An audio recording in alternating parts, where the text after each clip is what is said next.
Hello everyone, last class में हम लोगों ने फॉरफीचर ऑफ शेयर्स देखा था और एक एग्जांपल देखा था हमने फॉरफीचर ऑफ शेयर्स का। आज हम इसका जो अगला पार्ट है रेशियो ऑफ शेयर्स वो देखेंगे। देखो, रेशियो ऑफ शेयर्स का मतलब क्या है पहले ये समझते हैं।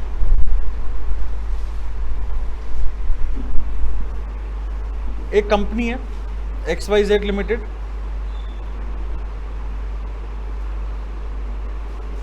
उसने 10,000 शेयर्स जो हैं वो इशू करे थे ₹10 ईच।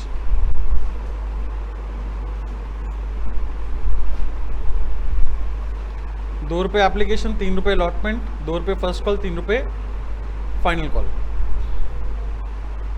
ठीक है। अब यहां पे हमारे पास एक शेयर होल्डर है जिसका नाम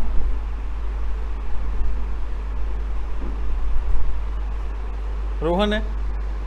उसके पास 1200 शेयर्स है। कितने शेयर्स हैं? 1200। उसने ये 1200 शेयर्स पे अलॉटमेंट बनी, फर्स्ट कॉल और फाइनल कॉल पे नहीं करी, नॉट पेड। ठीक है। उसने यहां पर इन 1200 शेयर्स पे अलॉटमेंट, फर्स्ट और फाइनल तीनों कॉल पे नहीं करी।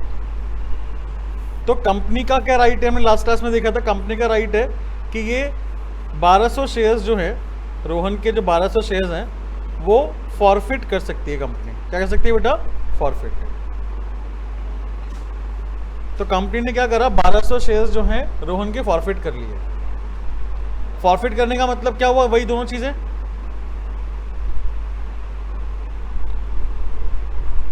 शेयर्स वापस ले लिए उसके,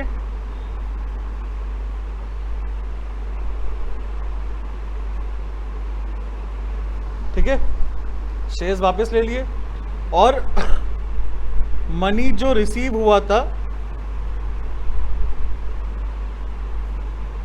उससे क्या कर लिया? रिटेन कर लिया। क्या मनी रिसीव हुआ था ये बताओ?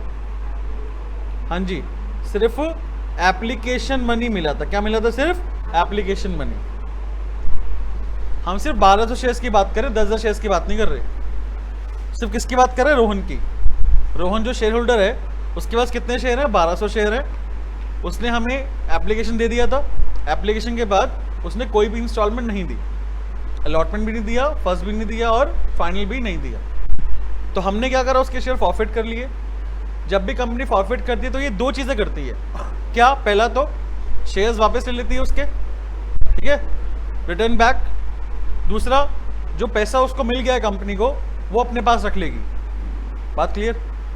अब जब शेयर्स आ गए हैं कंपनी के पास वापस, जब शेयर्स कंपनी के पास वापस आ गए हैं तो क्या कंपनी ये शेयर्स को किसी और को दे सकती है? क्या? बिल्कुल दे सकती है ना। तो ये शेयर्स को हम लोग दोबारा से क्या कर सकते हैं? इशू कर, नहीं बोला, क्या बोला? री इशू। री इशू का मतलब क्या हुआ? अच्छा, री इशू हम कौन से शेयर्स कर सकते हैं? जो हमने शेयर्स क्या करे हैं? फॉरफिट। ये आपका समझना बहुत इंपॉर्टेंट है। नए शेयर्स को री इशू कैसे करोगे? नए शेयर्स को तो क्या करते हैं हम लोग? इशू करते हैं। फिर अगर कोई शेयर होल्डर पैसा हमें नहीं देता तो हम उसको, उसके शेयर्स क्या करेंगे? फॉरफिट कर लेंगे, वापस ले लेंगे उसके शेयर्स। और जो वही शेयर्स को हम लोग क्या कर सकते हैं? दोबारा से री इशू कर सकते हैं। बात क्लियर? तो री इशू करे हमने यहां पर कितने शेयर्स? 1200 शेयर्स। सारे के सारे शेयर्स हमने क्या कर दिए बेटा? री इशू कर दिए। ठीक है। कितने में री इशू करें ये बताओ? कितने में हो सकता है री इशू? एक शेयर कितने का था? 10 रुपए का है। एक शेयर कितने का है? 10 का। तो भाई यहां पर हमारे पास री इशू जो है वो 10 रुपए में भी हो सकता है,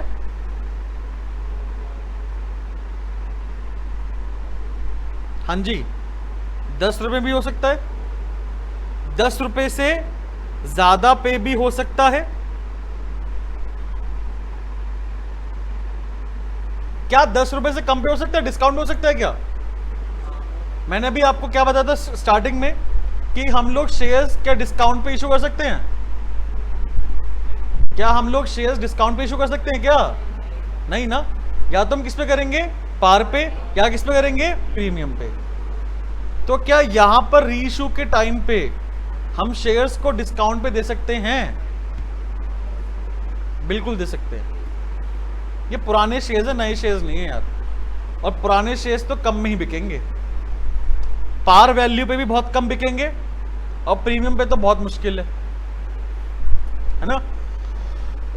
प्रीमियम पे तो बहुत मुश्किल है। तो हमेशा किस पे बिकेंगे बेटा? डिस्काउंट पे बिकेंगे। फॉर एग्जांपल हमारे ये शेयर्स जो है वो 7 रुपए में बेचा। कितने बेचा बेटा? 7 रुपए में। बात क्लियर? कोई दिक्कत यहां पे किसी को? हम यहां पे क्या करेंगे? पास journal entry only for feature and re issue. भाई स्टार्टिंग से करने वाला बेकार है। लास्ट क्लास में हम लोगों ने डिटेल 8 पॉइंट्स देख लिए थे। अभी हमें फोकस किस पे करना है? सिर्फ री इशू पे करना है। फॉर फीचर की एंट्री भी आसानी है। करें स्टार्ट? चलो। तो भाई यहां पर हम लोग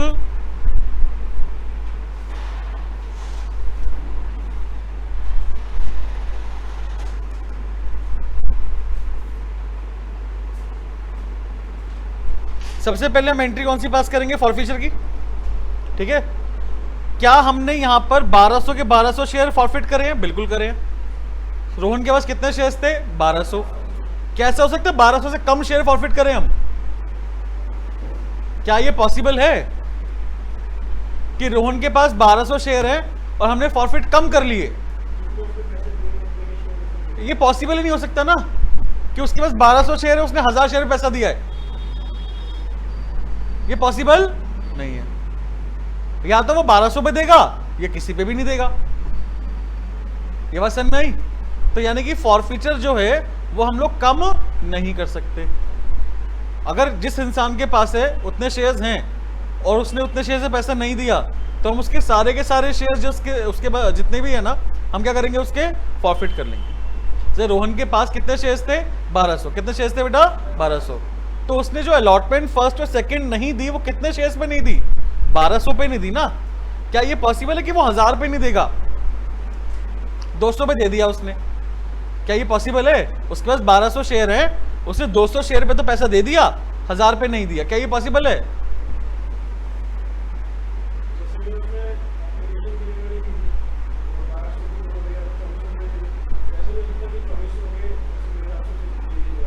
कैसे कैसे? 2400 रुपये उसने दे दिए। ठीक है। नहीं, ऐसे कैसे हो सकता है? ये पॉसिबल नहीं है ना। उसने अप्लाई कितने करे थे? तो हम तो इशू कर चुके हैं ना। अरे भाई, ये मैं कब कर रहा हूं? मैं फॉरफीचर कब कर रहा हूं ये बता। यानी फाइनल कॉल तक वेट करा मैंने। अब क्या फाइनल कॉल के बाद दोबारा से इशू पे जाऊंगा मैं? अच्छा, तूने नहीं दिए तो 1200 divide by 2400 divide by 10, 24 share ले ले तो मुझसे, है ना। क्योंकि 6, 7, 8 महीने 1 साल का प्रोसेस होता है भाई पैसे लेने का। अब एक साल पहले थोड़ा चल जाएंगे हम लोग। बात समझ में आई कि नहीं आई? बात क्लियर है ना। ये भी पॉसिबल नहीं है कि उसके पास 1200 शेयर हैं तो उसने हमें 200 शेयर पैसा दे दिया, 1000 पे नहीं दे। ये भी पॉसिबल नहीं। या तो 1200 पे देगा या फिर 1200 पे नहीं देगा। तो उसने 1200 शेयर पैसा नहीं दिया, हमने क्या कर लिया? उसके शेयर फॉरफिट कर लिए।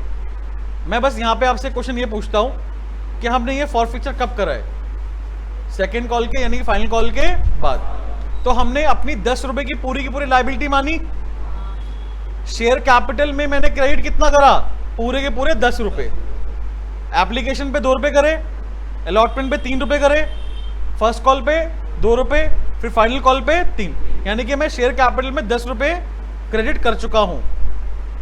तो भाई जब मैं उससे शेयर वापस ले रहा हूं तो ये 10 रुपए ही मैं क्या करूंगा? डेबिट करूंगा। क्या करूंगा बेटा? डेबिट। तो यहां पर कितने शेयर है हमारे पास? 1200 मल्टीप्लाई बाय 10। क्या लिखेंगे बेटा? शेयर कैपिटल अकाउंट डेबिट कितने रुपए? 12,000 रुपए। बात क्लियर है? जब हम शेयर इशू करते हैं तो लायबिलिटी अपनी इंक्रीज होती है, कैपिटल इंक्रीज होगी, क्रेडिट होती है। जब शेयर वापस ले लेंगे तो लायबिलिटी हमारी क्या हो जाएगी? कम हो जाएगी। तो डेबिट करेंगे हम। ठीक है। इन 1200 शेयर में मुझे कितने पैसे मिले? हाँ जी, 1200 मल्टीप्लाई बाय 2 रुपए मिले, यानी कितने मिल गए? 2400 रुपए मिल गए। और क्या क्या नहीं मिला? शेयर अलॉटमेंट नहीं मिला। हाँ जी, शेयर फर्स्ट कॉल नहीं मिला। और क्या नहीं मिला? शेयर फाइनल कॉल नहीं मिला। तो यहां पे ये बताओ, अलॉटमेंट कितना था? 3 रुपए। फर्स्ट कॉल कितना था? 2 रुपए। और फाइनल कॉल कितना था? 3 रुपए। बात क्लियर? अलॉटमेंट में कितना आएगा? 3600 रुपए। फर्स्ट कॉल में 2400 रुपए, फाइनल कॉल में 3600 रुपए। ये मैंने 2400 जो लिखा है, 2 रुपए जो मुझे रिसीव हुआ है, ये क्या हुआ है बेटा? मुझे रिसीव हुआ है ना ये मुझे। और ये मुझे रिसीव नॉट रिसीव्ड। जो रिसीव हुआ है, क्या ये मेरा प्रॉफिट है कि नहीं? हाँ जल्दी बताओ, प्रॉफिट है कि नहीं? इस प्रॉफिट का नाम क्या है? Share forfeiture. बिकॉज ये प्रॉफिट किस पे हुआ है? फॉरफीचर पे हुआ है। तो इसलिए हम लोग शेयर फॉरफीचर अकाउंट क्या करेंगे? क्रेडिट करेंगे। यहां तक कोई डाउट किसी को? फॉरफीचर की एंट्री लास्ट क्लास देखी थी हमने, सेम वही है, कुछ अलग करा मैंने? नहीं। अब रीइशू कर रहे हैं। क्या रीइशू के अंदर भी इंस्टॉलमेंट होगी या डायरेक्ट पैसा मिलेगा सारा का सारा एक साथ लमसम? हाँ जी, क्या हम लोग यहाँ पे इंस्टॉलमेंट में करेंगे क्या रीइशू? नहीं, हमें सारा का सारा पैसा लमसम पे मिलेगा। कोई दिक्कत? क्या रीइशू भी हम लोग ऐसे करेंगे, पब्लिक में करेंगे reissue? Public in the sense की यार कि मैंने अपनी शेयर मार्केट में मैंने डाल दी कि 1200 शेयर पुराने हैं मेरे, कोई खरीदना चाहता है तो खरीद सकता है 7 रुपए में। ये चीज नहीं करेंगे। हम डायरेक्ट क्या करेंगे भाई? शेयर किसी एक पर्टिकुलर इंसान को दे देंगे। बात क्लियर? शेयर हम लोग क्या करेंगे? एक पर्टिकुलर इंसान को, जैसे कि हम लोग अदर देन कैश में करते हैं। क्या अदर देन कैश में हम लोग शेयर्स को इश्यू पब्लिक में करते हैं? पॉसिबल नहीं करेंगे ना, बिकॉज पब्लिक में इश्यू करेंगे तो पैसा मिलेगा। अदर देन कैश में क्या होता है? मुझे एक पर्टिकुलर इंसान से एक कोई एसेट खरीदना है। क्या खरीदना है? कोई एसेट। तो मैंने उससे एसेट खरीदा, उस इंसान को मैंने क्या करा? शेयर्स दे दिए। तो वहां पे भी कोई एप्लीकेशन वाला खेल नहीं हो रहा। रीइश्यू के टाइम पे भी कोई एप्लीकेशन वाला खेल नहीं होगा। तो यहां पे क्या एंट्री पास होगी? सोचो एक बारी। पैसा मिलेगा मुझे कि नहीं मिलेगा? Bank account debit. Bank account क्या होगा? कितने रुपए से डेबिट होगा? 1200 मल्टीप्लाई बाय 2400। मैंने कितने में शेयर बेचा? 7 रुपए में बेचा। कितने बेचा बेटा? 7 में। बात क्लियर? वैसे मैं क्वेश्चन मैंने आपको यहां पे बताया था कि 10 में बेच सकता हूं, 12 में बेच सकता हूं, बट अभी इस क्वेश्चन में कितना बेचा हमने? 7 रुपए में। तो मेरे पास बैंक में कितना पैसा आएगा? 1200 मल्टीप्लाई बाय 7 कितना आएगा बेटा? 8400 रुपए। मेरी लाइबिलिटी कितने से बढ़ेगी? पूरे 10 रुपए से या 7 रुपए से? मैंने 7 रुपए में बेचा,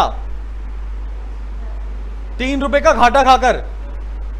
अरे भाई शेयर की वैल्यू 10 रुपए है मेरी। शेयर की वैल्यू कितनी है? फिर समझ में आई बात? शेयर की वैल्यू कितनी है? 10 रुपए। मैंने बेचा कितने में? 7 में। 3 का मेरा क्या है? घाटा। कोई दिक्कत?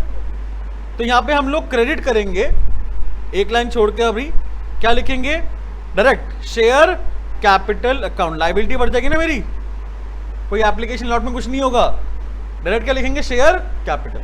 जैसे vendor account debit to share capital होता था, ऐसे यहां पे बैंक अकाउंट डेबिट टू क्या हो जाएगा? Share capital.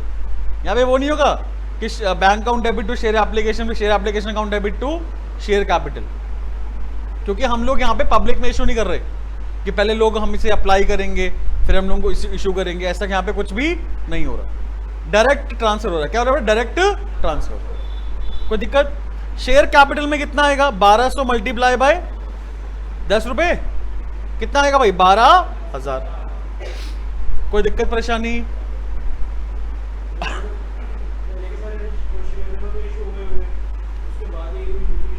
हाँ, मार्केट प्राइस छोड़ दो। यहां पे मैं दोबारा बोल रहा हूं, हम लोग यहां पे स्टॉक मार्केट की बातें नहीं कर रहे। आप मार्केट प्राइस पे क्यों जा रहे हो? चल बता क्या, और बता क्या पूछ रहा तू।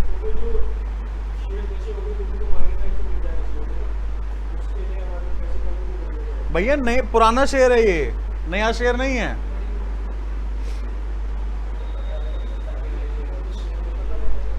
ये शेयर देख सुन, कंपनी ने क्या होता है बताता हूं सुनो। कंपनी ने शेयर इशू करा, जोमेटो आया था भी नहीं, आईपीओ आया था जोमेटो का, जोमेटो ने शेयर इशू कर लिए, पैसा आ गया उनके पास, अब शेयर मार्केट में फ्लोट हो रहे हैं। क्या हो रहे हैं शेयर मार्केट में? फ्लोट। और शेयर्स का एक फीचर होता है क्या? ट्रांसफरेबिलिटी, कि शेयर इजीली ट्रांसफर हो सकते हैं। तो यहां पे तूने शेयर खरीदा जोमेटो का, है ना, अब तू उसको बेचना चाह रहा है, तो क्या तू कंपनी को बेचेगा? कैसे बेचेगा?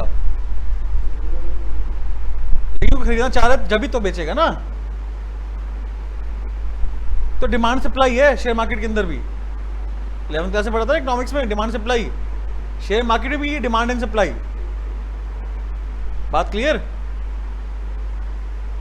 तो यहां पर अगर आपके पास रेट अच्छा आ रहा है तो आप क्या करोगे? शेयर को बेच दोगे। ये आपका अपना डिसीजन है, ऐसा नहीं कि सारे के सारे शेयर होल्डर शेयर बेच देंगे, समझे?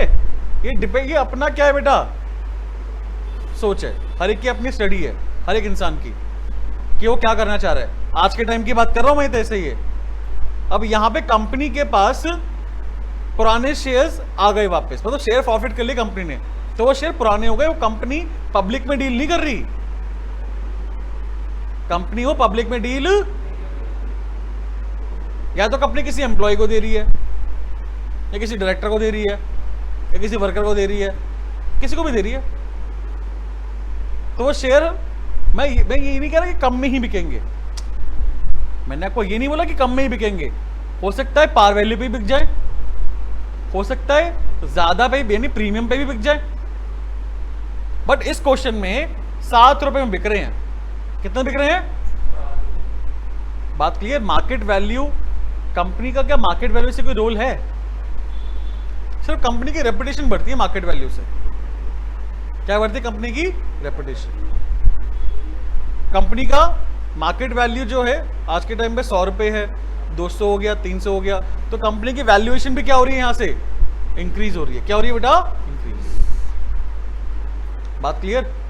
मैं यहां पे आपसे क्या कह रहा हूं, 8,400 मुझे मिले तो मैंने बैंक अकाउंट में डेबिट कर दिए, मेरी लायबिलिटी कितने से इंक्रीज हो रही है? 12,000 रुपए से। तो मैं यहां पे क्रेडिट कर दे के क्या किस नाम से? शेयर कैपिटल के नाम से। भैया 3 रुपए का मेरा लॉस है कि नहीं है? यानी कितने का लॉस हुआ? 3600 रुपए का लॉस हुआ। क्या हुआ भाई? 3600 का। ये लॉस किसकी वजह से हुआ? शेयर फॉरफीचर की वजह से। तो इसलिए शेयर फॉरफीचर अकाउंट क्या करूंगा? डेबिट करूंगा। प्रॉफिट भी शेयर फॉरफीचर की वजह से होगा और लॉस भी किसकी वजह से होगा? शेयर फॉरफीचर की वजह से। बात क्लियर? अब मैं निकालूंगा डिफरेंस। हाँ जी, मुझे यहां पे ये बताओ कि मेरा प्रॉफिट कितने का हुआ था? प्रॉफिट कितने का हुआ था?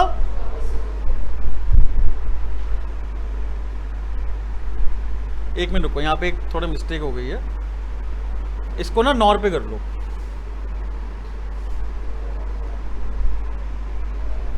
इसको क्या करेंगे बेटा? 9 रुपए।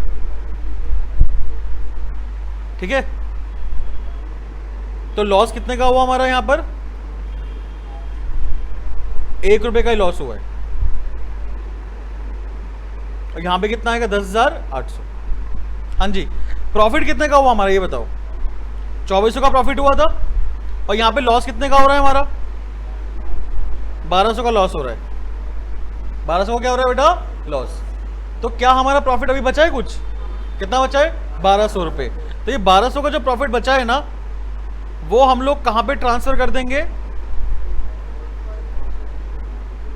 हाँ जी, कहां ट्रांसफर कर देंगे? कैपिटल रिजर्व में।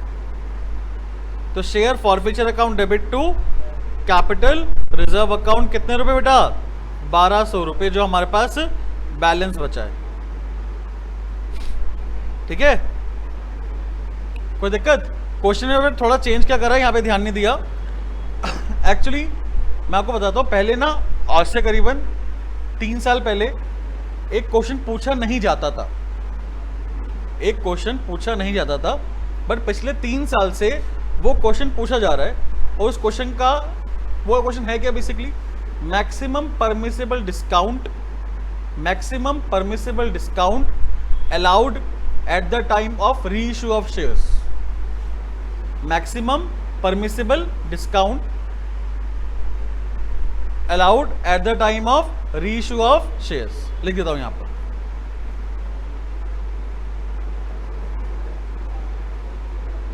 Maximum permissible discount allowed at the time of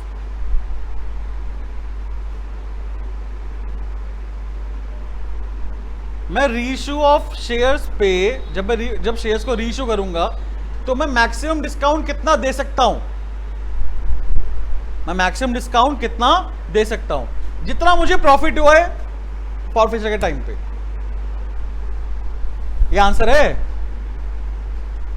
maximum discount मैं कितना दे सकता हूं, जितना मुझे प्रॉफिट हुआ है फॉरफिचर के टाइम पे।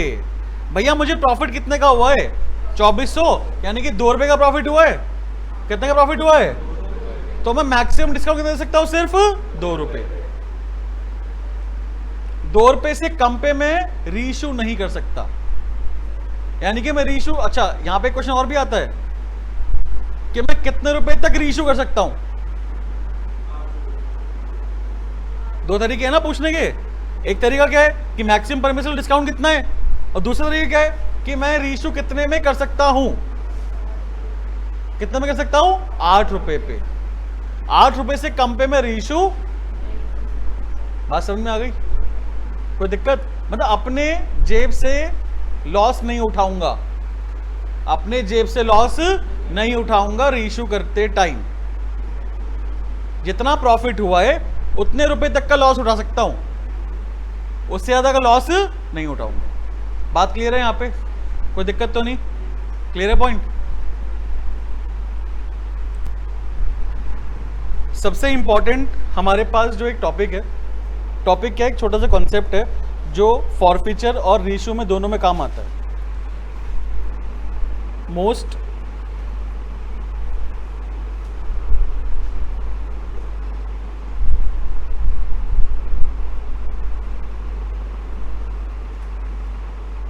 मोस्ट इंपॉर्टेंट पॉइंट, हम लोग ना यहां पर बात कर रहे हैं शेयर कैपिटल की। किसकी बात कर रहे हैं बेटा? Share capital. भाई शेयर कैपिटल सबसे पहला स्टेप हमारा इशू का होता है जब हम शेयर इशूज करते हैं। तो शेयर कैपिटल हमारे पास यहां पर एप्लीकेशन की जो एंट्री नंबर 2 है उस पे आता है ना, एंट्री नंबर 2। अलॉटमेंट की एंट्री नंबर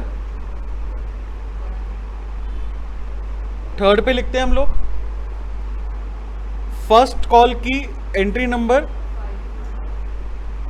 5 पे लिखते हैं, और फाइनल कॉल की एंट्री नंबर 7 पे लिखते हैं। यानी कि अगर मैं बोलूं तो ट्रांसफर एंट्रीज में लिखते हैं। हाँ जी, कौन सी एंट्रीज में बेटा? ट्रांसफर एंट्रीज में। तो आप मुझे बताओ, इशू करते टाइम हम लोग इन सभी इंस्टॉलमेंट में पार वैल्यू लिखते हैं कि नहीं लिखते? क्या लिखते हैं बेटा? Par value.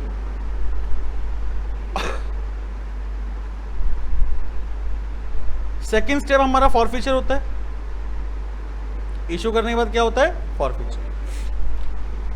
फॉरफिचर, अच्छा यहां पे जो शेयर कैपिटल है, इशू करते टाइम हम लोग शेयर कैपिटल को इशू करते टाइम क्या करते हैं? हाँ जी, क्या करते हैं बेटा? क्रेडिट करते हैं ना। फॉरफिचर करते टाइम हम लोग शेयर कैपिटल अकाउंट जो है वो क्या करते हैं, डेबिट। अब इसकी दो कंडीशन है कि डेबिट क्या होगा, पार वैल्यू होगा या क्या होगा, मैं उसकी बात कर रहा हूं। समझ लो आराम से, अगर ये कॉन्सेप्ट समझ में आ गया तो फॉरफीचर इशू मक्खन है आपके लिए। समझ में आई बात? अगर ये कॉन्सेप्ट समझ में आ गया, फॉरफीचर इशू आपके लिए बहुत आसान है। नहीं तो ढूंढते रह जाओगे क्या हो रहा है, क्वेश्चन सारे से गलत होंगे। बात क्लियर? क्योंकि एंट्रीज करनी आसान है यार, हर एक बच्चा एंट्री कर लेता है। Share capital to share forfeiture, जो अनपेड हुआ वो लिख दिया, रीइश्यू की एंट्री पास कर देगा। मिस्टेक कहाँ पे होती है? हमेशा अमाउंट में, कि कैपिटल में कितना अमाउंट आएगा, रीइश्यू कितने में कराए हमने, प्रॉफिट लॉस कितना आ रहा है, सबसे ज्यादा मिस्टेक उसके अंदर होती है। अग्रिम ठीक है बेटा? कोई दिक्कत? तो शेयर कैपिटल डेबिट हम लोग यहां पे करने की दो कंडीशन है। पहला, इफ ऑल द इंस्टॉलमेंट्स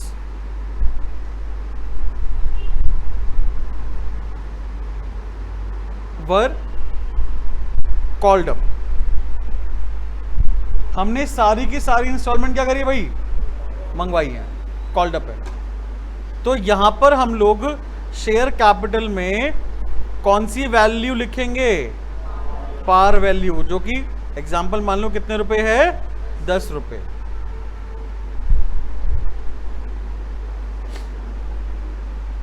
बात क्लियर? पूरा 10 रुपए लिखेंगे। लेकिन यहां पर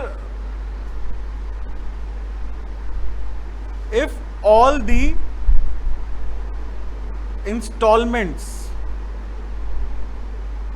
वर नॉट कॉल्ड अप, अगर हमने सारी इंस्टॉलमेंट अभी तक नहीं मंगाई, कुछ ही इंस्टॉलमेंट मंगाई है हमने, और उसके बाद हमने क्या कर दिया, शेयर फॉरफिट, तो हम लोग शेयर कैपिटल में यहां पर कौन सी वैल्यू लिखेंगे बेटा, कॉल्ड अप वैल्यू।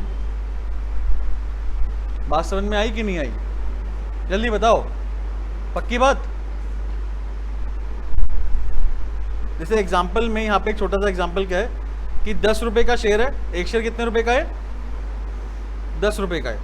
उसका बाइफर्केशन 2 3 2 3, एप्लीकेशन, अलॉटमेंट, फर्स्ट और फाइनल कॉल। ठीक है? अगर हमने यहां पर फाइनल कॉल मंगाई, नहीं मंगाई, क्या नहीं मंगाया, फाइनल कॉल, तो कॉल्ड अप वैल्यू कितना होगा, हाँ जी कितना होगा, 7 रुपए होगा। क्या होगा बेटा, 7 रुपए।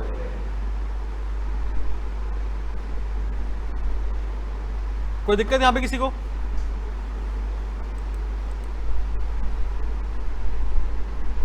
If final call not made, तो कॉल्ड अप वैल्यू कितना होगा, 7। तो शेयर कैपिटल में कितना लिखेंगे हम लोग, 7 रुपए लिखेंगे। यहां तक कोई दिक्कत? अब आ जाओ री इशू पे। किस पे आएंगे बेटा, री इशू पे। री इशू में दोबारा से हम लोग शेयर कैपिटल को क्या कर रहे हैं, क्रेडिट कर रहे हैं कि नहीं कर रहे, क्या कर रहे हैं बेटा, क्रेडिट। यहां पर अगर हम अपने शेयर की पूरी वैल्यू मान रहे हैं,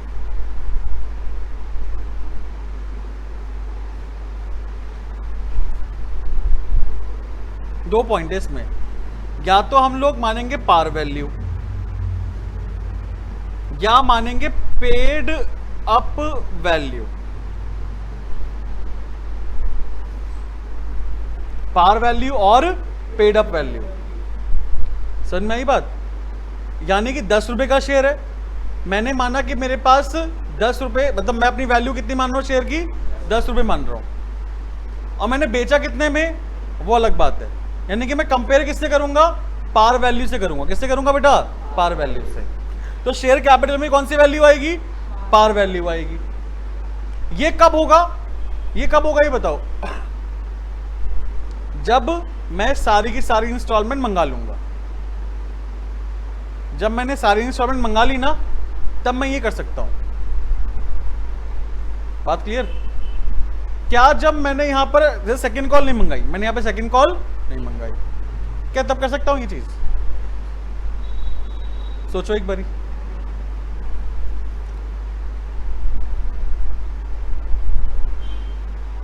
मैंने सेकंड कॉल नहीं मंगाई, क्या मैं कर सकता हूं उसके बाद ये चीज कि 10 रुपए माना मैंने, अपने शेयर की वैल्यू कितना माना 10 रुपए।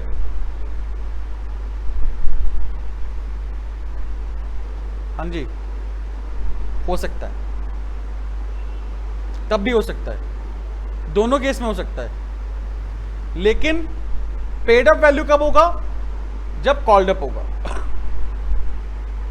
पेड अप वैल्यू कब होगा? जब, यानी कि अगर मैंने सेकंड कॉल नहीं मंगाई तो मेरे पास यहां पे शेयर की वैल्यू 7 रुपए रह जाएगी। कितनी रह जाएगी? 7 रुपए। बात समझ में आई? अगर मैंने यहां पे क्या करा बेटा, 7 रुपए तक मंगाए, यानी कि फर्स्ट कॉल तक मंगाया, तो कॉल्ड अप वैल्यू कितना हुआ? 7। तो उस टाइम पे पेड अप वैल्यू कितना होगा? 7। कितना होगा? 7। लेकिन मैंने अगर सारा का सारा पैसा मंगा लिया, कितना? पूरा का पूरा 10 रुपए, तो क्या मैं अपने शेयर की वैल्यू कम करूंगा खुद से? मैंने पूरे 10 रुपए मंगाए, क्या उस टाइम पे पेड अप वैल्यू अपनी 8 कर दूं? जल्दी बताओ, क्या मैं अपनी पेड अप वैल्यू 7 या 8 कर दूं? नहीं कर सकता ना। बिग कितने में रहा है वो अलग बात है, बिग कितने में रहा है वो अलग बात है। यहां पे मैं क्या कह रहा हूं कि मैं अपनी शेयर की वैल्यू कितनी मान रहा हूं, हम उस पर बात कर रहे हैं। बिग कितने में रहा है वो अलग बात है, मैं उसकी बात नहीं कर रहा यहां पर। अभी कंफ्यूज मत हो ना कि सर अभी तो आपने कहा था कि हम कम में बेच सकते हैं, अभी आप करो कम में नहीं बेच सकते। मैं बेचने की बात कर रहा हूं क्या? नहीं, मैं किसकी बात कर रहा हूं कि मैं अपने शेयर की वैल्यू कितनी मान रहा हूं रीइश्यू के टाइम पे, मैं सिर्फ उसकी बात कर रहा हूं यहां पर। समझ में आई बात? अगर 7 रुपए तक मंगाए तो मैं अपनी पेड अप वैल्यू 10 रुपए भी मांग सकता हूं।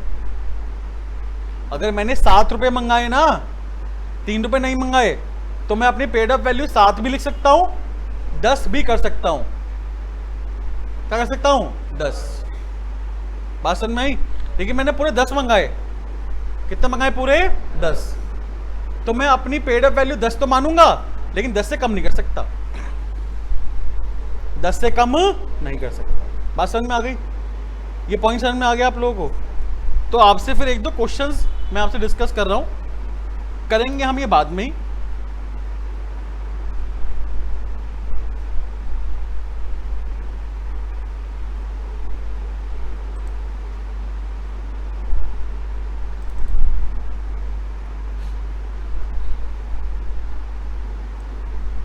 लास्ट क्लास में हमने क्वेश्चन देखा था यार, 61 देखा था मेरे ख्याल से, है ना? 61 देखा था ना हमने यहां पे। और कौन सा देखा था? 60 भी देखा था, 62 भी देखा था, लेकिन 60 62 तो बाद में देखेंगे।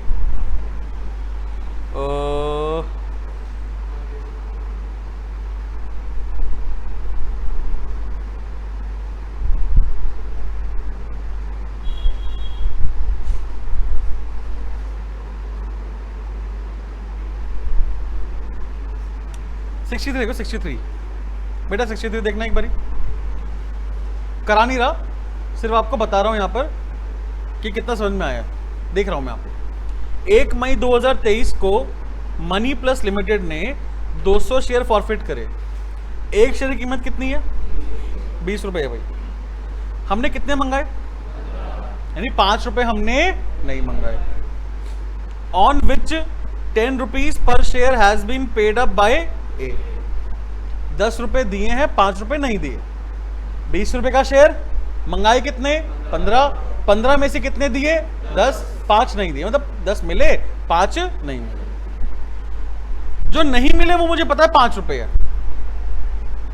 बात समझ में आई Shivam? The amount of the first call of ₹5 पर शेयर बीइंग अनपेड। तो 15 में से जो 5 नहीं मिले वो क्या नहीं मिला? फर्स्ट कॉल नहीं मिला। 10 डेज लेटर, 10 दिन बाद हमने क्या करे, जो फॉरफिट शेयर्स करे थे ना हमने, वो सारे के सारे क्या कर दिए? किसको बेटा? बी को। पर्टिकुलर इंसान को करे, मैंने बताया direct transfer. Credited as 15 rupees पर share paid up for a payment of 10। ये बता दो जल्दी से। क्रेडिटेड एज 15 रुपए पर share paid up for a payment of 10 पर शेयर का मतलब क्या हुआ? क्वेश्चन का मतलब मैं क्या पूछना चाह रहा हूं, मेरे पास इन दोनों अमाउंट में से कौन सी अमाउंट रिसीव हुई है और कौन सी अमाउंट मैंने मानी है कि मेरा शेयर इतने रुपए का है?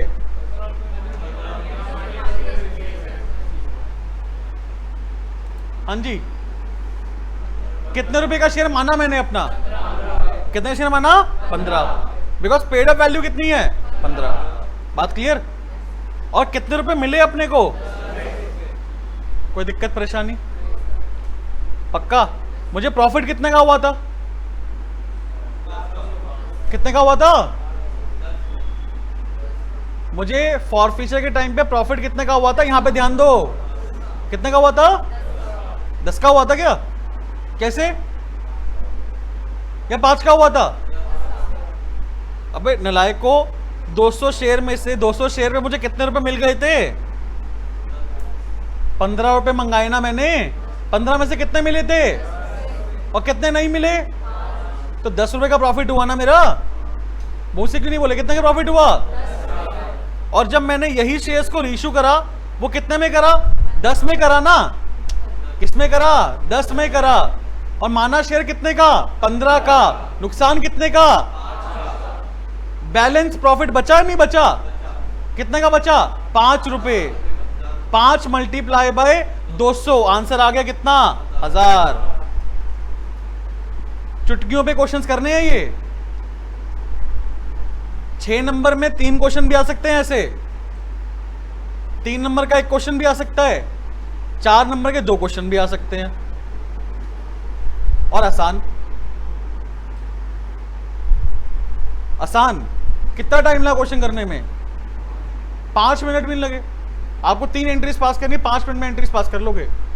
बोर्ड का पेपर 2.5 घंटे में कंप्लीट होना है आपका। कितने घंटे में? 2.5 घंटे में। और होता है बच्चों का पेपर। बात समझ में आ गई? अरे देखना एक बार 68, हाँ 68 देखना, 68 500 इक्विटी शेयर है। मैं दोबारा नहीं बोलूंगा 68 देखने के लिए। कितने शेयर है? 500 इक्विटी शेयर है। 100 रुपए का एक है।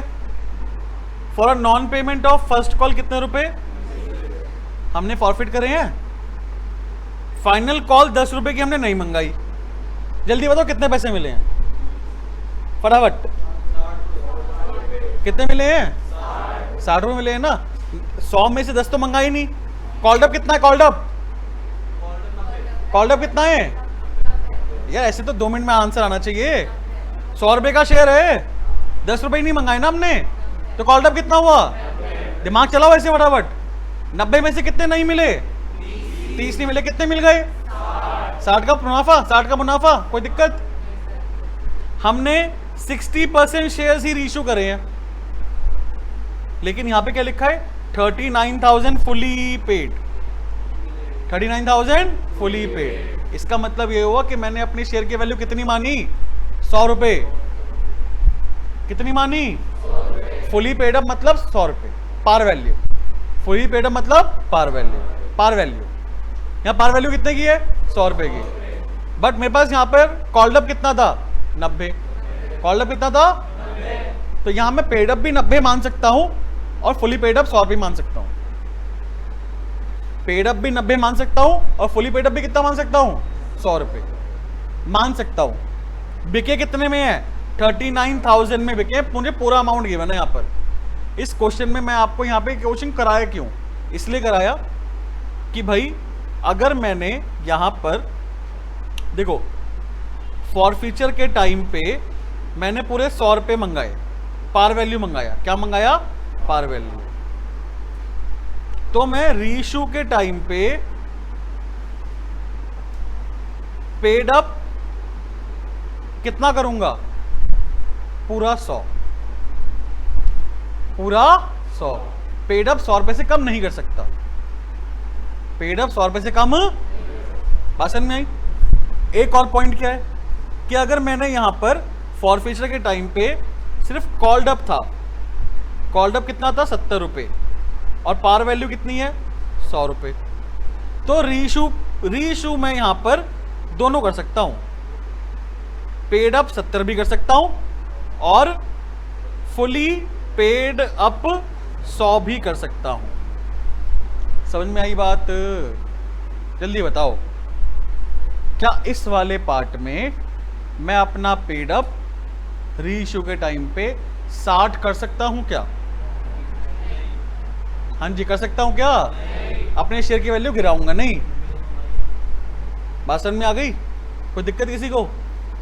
चलिए क्वेश्चंस की प्रैक्टिस करेंगे हम लोग नेक्स्ट क्लास में, ठीक है? समझ में आ गया सबको? चलो मिलते हैं हम लोग नेक्स्ट क्लास में। Till then bye.